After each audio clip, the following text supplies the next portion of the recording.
time, you know, because I like Tibetan art, and I became friends with her. And one day she came up to me and said, Stuart, everybody's worried about dying. Me, I don't care. I just want to come back as a spring day. I'll never forget that. It was just beautiful. Isn't that in Moving On? You have a little segment about that in Moving On. Probably, you know, Yes. I mean, I Yeah. never forgot that. It was just wonderful. Where was that? Was that in New York? Staten Island, New York. Staten Island. Okay. The most outrageous place to have a museum of Tibetan art, Staten Island. I mean, it's incredible. And then when I had my gallery, I got to know the curator, and I used to sell him stuff. You know, I used to come to buy art for me for the museum. Museum at 110th Street, and they had an exhibition of tankas. And I happened to be just walking past, and I said, "Oh my God, let's go see this." I walked in, and I felt like I found all my relatives hanging on the wall. You know, it was extraordinary. I walked in, I said, "Oh my God!" It's like I knew all those, you know, Lohans and gods and demi whatever, you know, gurus, Rinpoches. I was about 22, 23 years old at the time.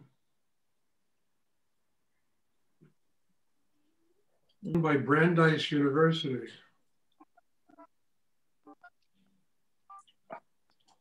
Basically, because I'm really kind of tired, you know, I'd like to just have a meditation class.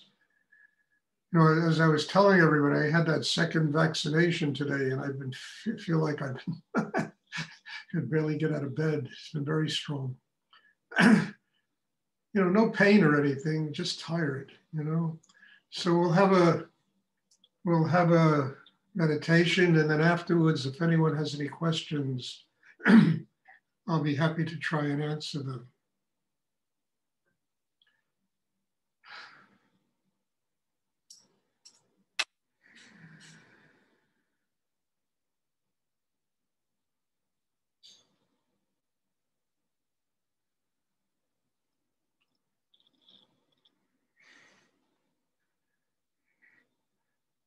Does anyone have a question? I mean, these classes are so strong, it's hard to talk after them.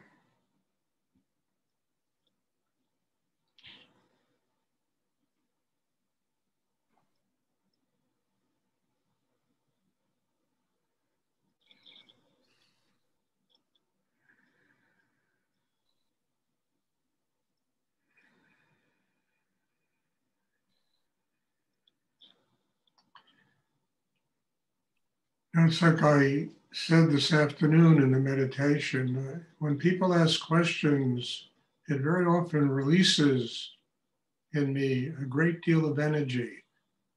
And the things that come out are things that, you know, sometimes they even stun me when it comes out. Questions are important, but not intellectual ones, not things from the head. Things that come from deep inside, you know, things that with the answer can create changes in you.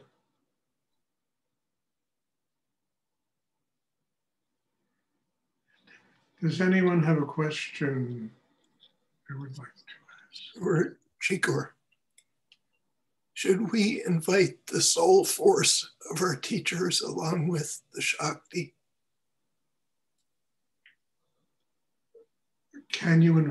Should you invite the soul force of your teachers? Why not?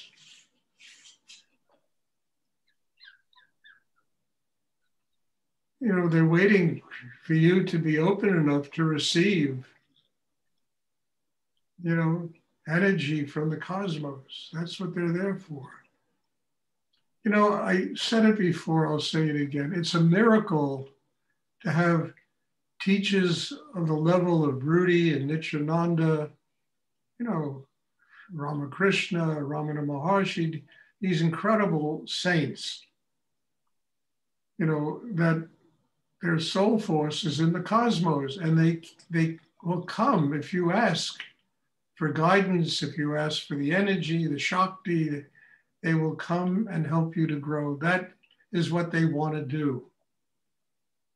Understand, they're there to protect us. They're there to guide us. They're there to provide Shakti, energy. But if you know, they say in the Bible, ask and you'll receive, this is something that you learn when you're 3 years old, and it's really true. You've got to ask. If you ask, they come.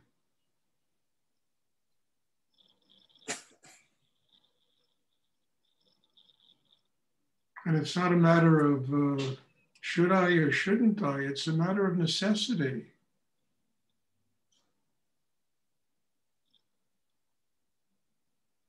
Thank you. And if they don't want to come, you got to demand that they come. You got to go up into the cosmos and create a racket and say, look, I need your energy. I need help to grow. I'm not going to accept the silence and come. And mostly these energies don't come because we don't work deep enough in ourselves to receive them.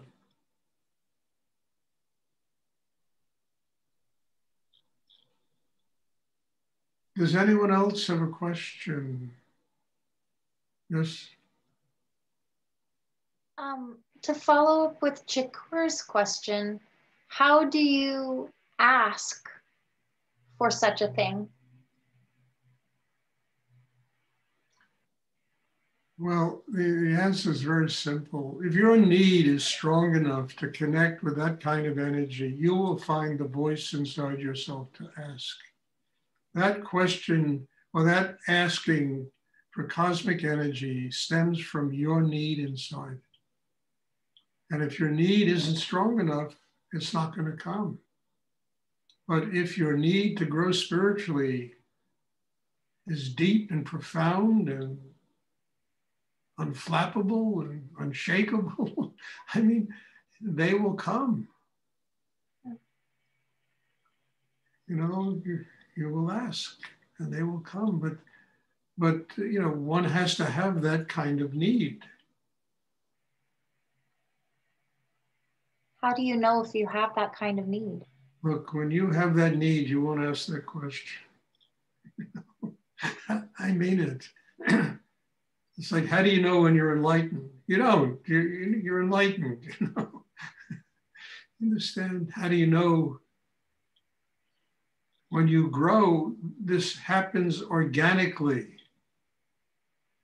inside. It's not a matter of passing a test, an algebra exam and getting a degree. It's just an organic process that takes place. And then that question becomes irrelevant.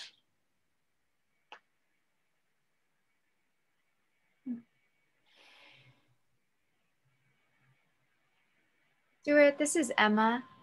I'm wondering if you have any stories of Rudy and anger. Yes, I can tell you 50 of them. Where he told me how full of shit I am in a very angry voice. And then my favorite story, I'll never forget walking across Manhattan with Rudy. And he was complaining and complaining. There wasn't one thing right in the world. Not one thing that was right. He was going on and on about past, relationships, his mother, life, business, everything was. And he was angry, but it wasn't really anger. It was just tension of the day that had built up inside him and he needed to get rid of it. And he taught me about that, about, when you're with your teacher, you can be used that way. If the teacher has to drop some anger, some tension. And I listened to him. And by the time we got to the meditation room, we went up, he walked into the room. He got up on the stage there and he started talking. And it was the most beautiful, sweet, nurturing energy I ever heard in my life. It was all about God is love and how we need to get past ourselves in order to connect with higher energy in the universe. And he was angry before. And what he just needed to get rid of his tension because he knew he had a class to teach. And he used me as a sounding board for that. You know, years before, I would have gotten very upset. And, you know, and I said, no, Stuart, you know, he's your teacher. He saved your life. You had a rough day today. You can listen. You can take in what he's giving on. And I'm telling you, by the time we got to the meditation room, the whole energy had completely transformed. And he gave one of the sweetest, most beautiful talks about how essential it is to be a happy person and to be full of God. And it was incredible. And one would say, well, this is, you know, hypocrisy. It's not. It was an intelligent use of the tension that built up in him during the day to get rid of it so that he can truly teach on a very high level. And there was anger.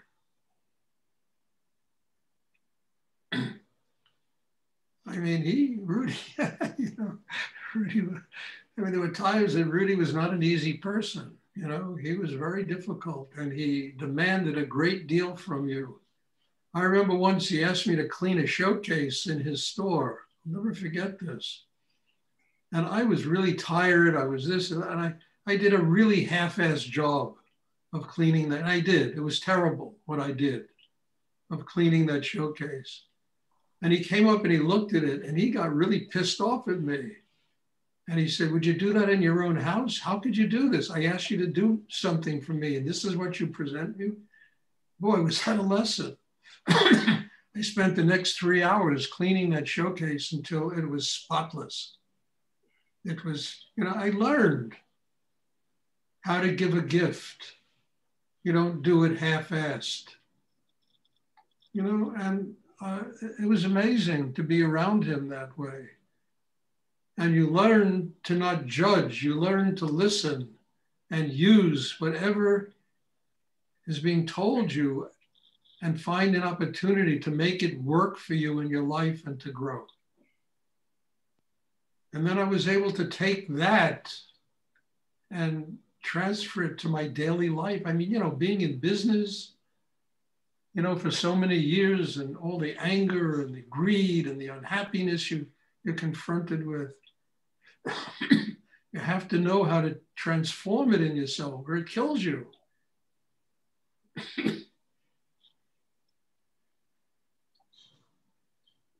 I learned that from Rudy.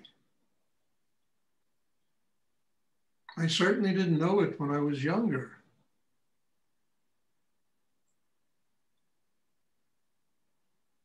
So yeah, Rudy, you know, Rudy was not, it was not easy to be around him, you know. First of all, his energy was so strong. It was so intense. And I would never talk when I was around him. I would just sit and do my meditation. I couldn't even open my mouth. His energy was so strong. And I remember once I went to him and got on my knee and I started telling him about my spiritual experience. And he was sitting there with some friend of his and he just looked at me and he said to this guy, the schmuck thinks he's having a spiritual life. I'll never forget that. I'll never forget it. And I said, no, Stuart, he's right. You're a schmuck. Look, you've been studying this 6 months. He's been doing it 35 years. Keep your mouth shut, listen, learn, and grow. Don't know anything. Because if you start knowing things, it just becomes your ego that's responding. And you have to learn how to turn whatever it is life gives you, how to turn it around to make it work for you. So that there's no positive and negative, there's just energy as it comes to you. And you have the system inside to make it work for you. Instead of, oh, you're going to fight the war and the battle and you know better and you know nobody's going to insult me, and, you know, that kind of crap, you know. I mean, doesn't mean you're a piece of milk toast in that life, but you know how to turn whatever life gives you around. And that takes incredible strength inside. You know, it's not a milquetoast that can do that. It's a very strong person.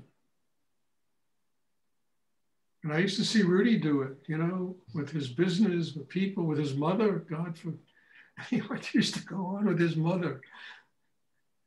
There's a chapter in a book in itself, you know, how he transformed all her tension into kindness and generosity. And at the same time, he would get in the back, do the books, leave me alone. I don't want to hear it. You know, I would hear this. I'm sitting there doing meditation. I would hear stuff like that. At the same time, he would turn it all around, and he loved her dearly. And he taught me how to love my mother, you know, how to bring the best that I could possibly bring to my mother. His mother was not an easy person either. She once came up to me and said, Stuart, she said, you get your energy from God and spirit. I get mine from diamonds. She's great. I get mine from diamonds. That's where I get my spiritual energy. I said, Ray, God bless you.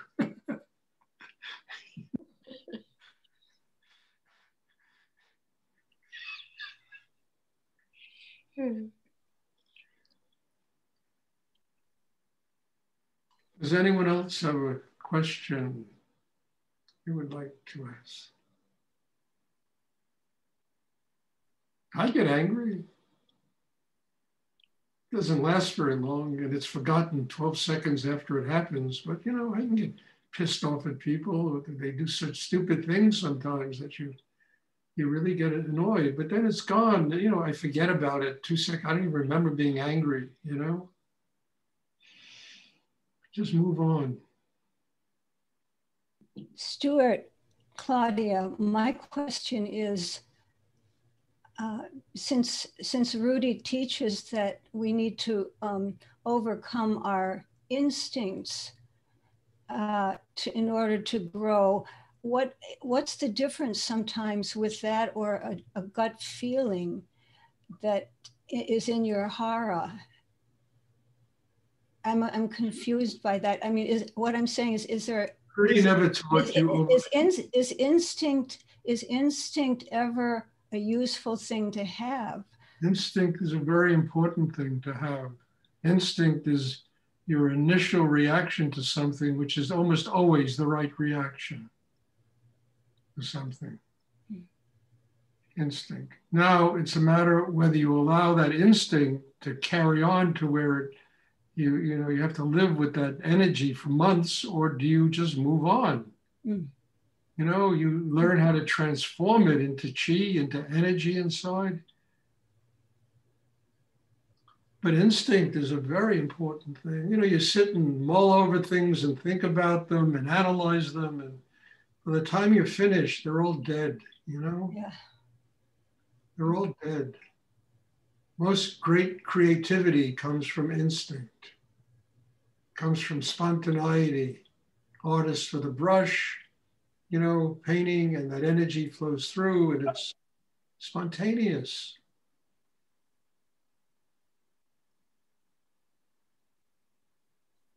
But you need to know the craft, you understand?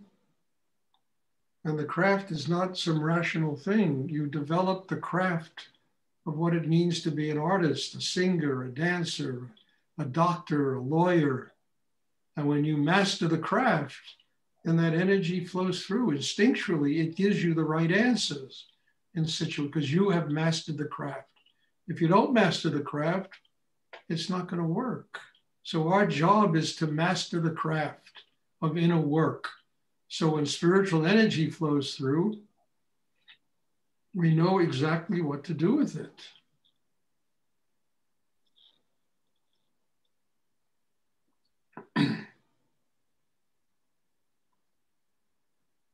Thank you.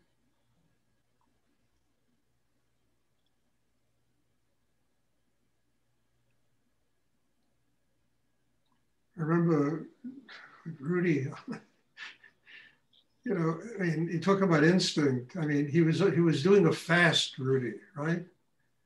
And we were on our way up to Big Indian, and the car broke down right in front of a pizza parlor. And he just looked there and he said, it must be God's will. And broke the fast with a slice of pizza. I mean, instinct, I mean, humor about things, it's life. It's wonderful, Oh, you can't break your face. Well, God broke the car down in front of a pizza pole. I'm going to slice of pizza.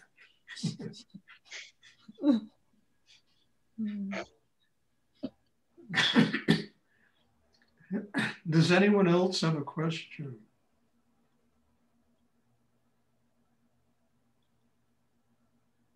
Stuart, you said your first reaction is usually accurate.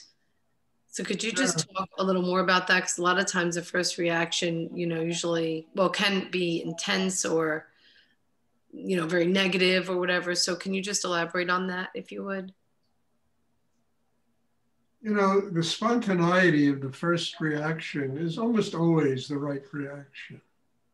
Just, spontaneously responding to what is being given to you by life. And it's always a reaction, that is right on. Then we think about it, we analyze it, we this, we that, we the other, and we don't really have the creativity to deal with the problem. It all gets chewed up in our analysis. I mean, look,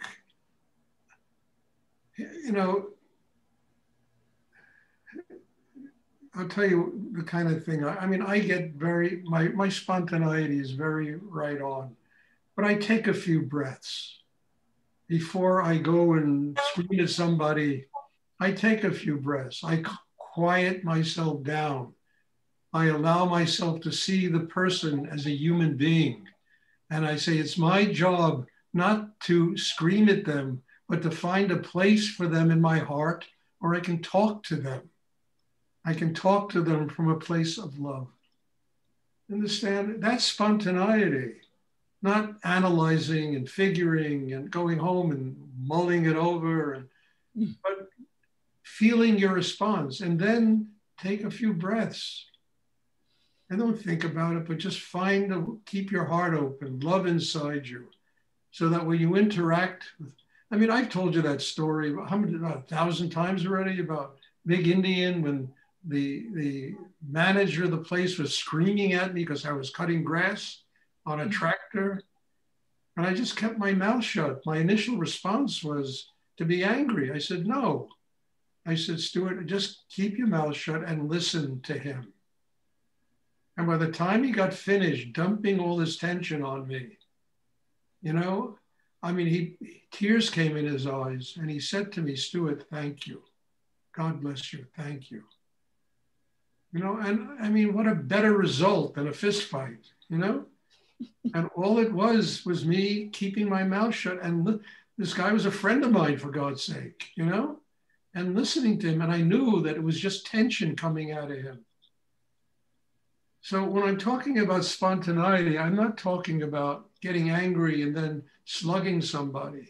I'm talking about an initial reaction and then, discovering in yourself that part of you that connects with that other human being as a human being, and that can listen to them and open to them. And it works. It works so much in my life, it worked with my daughter, I came here, I'm going to teach her meditation. That's going to be the same.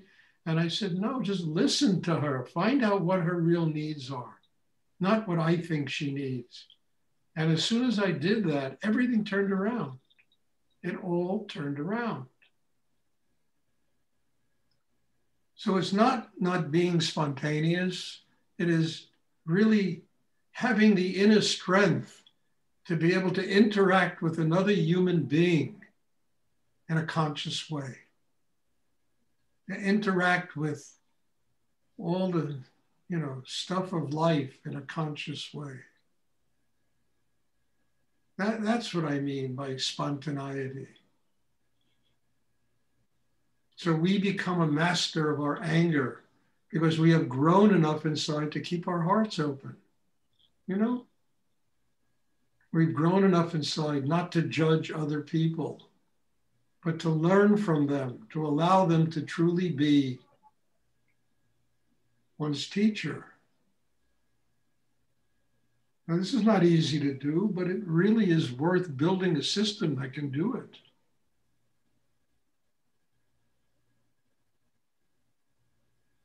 And that is really one of the, it's one of the rewards of doing deep, deep meditation. You build that kind of inner life. And it takes enormous strength to do what I'm talking about. You know, to just scream at somebody and to, you know, get into a fight, that doesn't take strength. But to be, you know, I once had a student who was a very great martial artist, this guy. He taught a lot of people. And I once said to him, we were walking on the street, I said, you know, I said to him, great martial artists probably never get into fights. And he looked at me and he smiled and he said, you're right on. They never get into fights. Their chi is so strong that when people get close, you know, it just melts. All the negativity just melts, you know.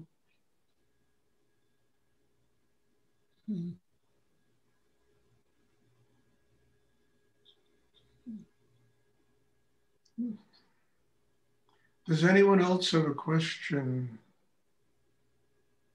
you'd like to ask?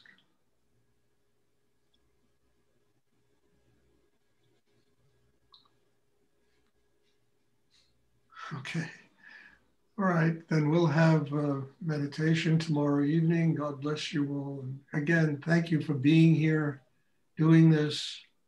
This is certainly helping me to grow and helping me to expand my life. And I'm very grateful for it. God bless you all. And we'll have a class tomorrow evening. Thanks, Stuart. You're welcome. Thank you, Stuart.